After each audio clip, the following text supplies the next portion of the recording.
Nagsugod na ang bagong school year sa Mandawi City College kundi inatala ang pagtaas sa ilang enrollment.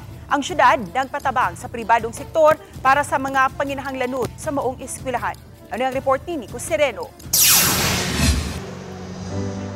Gihimo ang general orientation para sa mga estudyante sa Mandawi City College. Didto gipahibaw sila sa mga programa, serbisyo ug mga palisiya sa eskwelahan o gipaila-ila ang faculty. Karong tuiga, moabot sa 700 ang first-year students, mas taas, itandi sa miaging mga katuigan. Musumada na tanan sa 2,700 ang school population. Mitambong sa orientation si Mayor Jongki Uwano na misaad sa pagsuporta sa eskwelahan.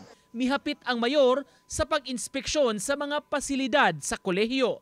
Labi na ang gipatukod nga canopy o magsilbing covered court nga dugang espasyo para sa mga estudyante. The first time we were here, we were told na kuwang og na po ka classroom. So this is only temporary. Wala na siya semi-covered court, wala lang na siya bungbong. Again, no, kay by next year, first quarter, makasugod na yata sa atong gisaad na 7-story school building. Sa pag-inspeksyon, kuyog ang ubang city officials ug mga opisyales sa Mandawi Chamber of Commerce, usa sa na-highlight ang kaalimuot sa uban nga mga classrooms sa MCC.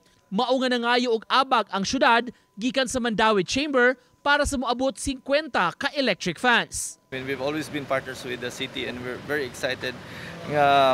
Our mayor is an advocate of education and with that aligned with that 7-story building, and we also want to help the progress of the Mandawi City College. Karong bag-o, gitudlo usab ang bagong officer in charge nga muduma sa MCC. Makaingon ta nga challenges, lagi challenge ani, pero still barog gyapon mi. Uban ni Godfrey Relien, Nico Sereno, Balitang Bisdak.